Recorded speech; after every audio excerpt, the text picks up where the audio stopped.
Street Preachers guitarist Richie undergoing psychiatric treatment in a London clinic. You've probably read them all yourselves. Various other rumours as well, which have been circulating around the music industry for, I guess, about the last 3 months or something.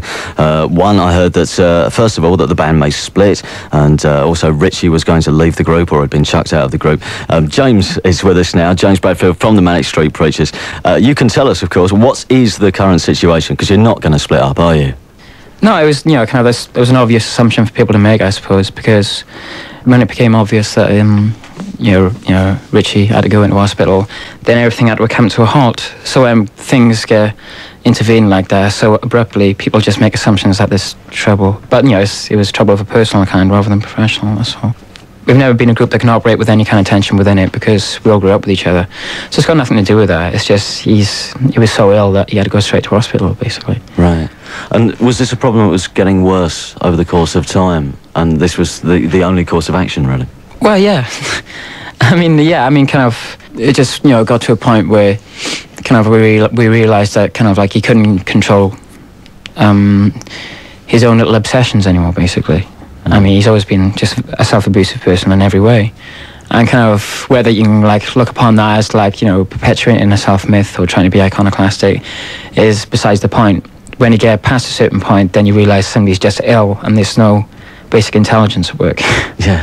I suppose there is a certain pressure upon the Manic Street Preachers. It's the big third album. It's your best record, this is what people are saying as well. And so after completing that, I suppose there's almost a come-down thing there as well after that, isn't it? No, because kind of we've all got the greatest release or whatever out of making this album. So kind of in those terms within the band, we were at our happiest.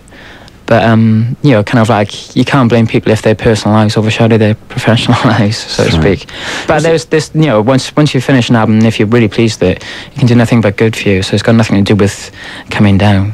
Was it really hard, though, because obviously, Richie being a friend as well as just being the guitarist in the band, to actually all sit down and have to say, OK, this is what we're going to do next, and let's all face it positively, all four of us together?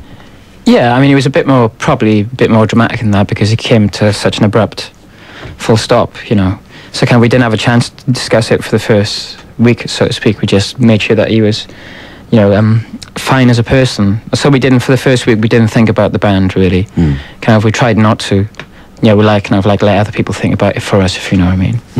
Can you tell us how he is at the moment? Because obviously he's going to be rejoining you at some point. You're going to do Reading Festival as a three-piece, but the tour, Richie will be back for that?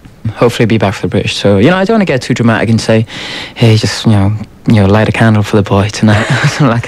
I answer because you ask, but it's kind of, I'm not coming on it to say... the reason obviously we do ask is because we've had some letters here at the evening session.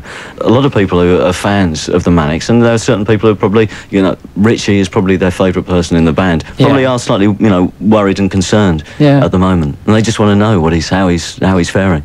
Well, he's in hospital, and for the last week he's been kind of much better than almost unrecognisable from when he actually went into the hospital. So he's much better now. But I'm still quite guarded about it, really, because it's his personal life. It's not professional in the end. It's like his state of health rather than our state of where the group is, and everything. Must miss him, though. Yeah, of course, he's my drinking buddy. Okay, thanks, James, for coming in, and we'll play a track off the album, which is The Holy Bible. It's out on the 30th of August, exclusive to 1FM. This is called She's Suffering.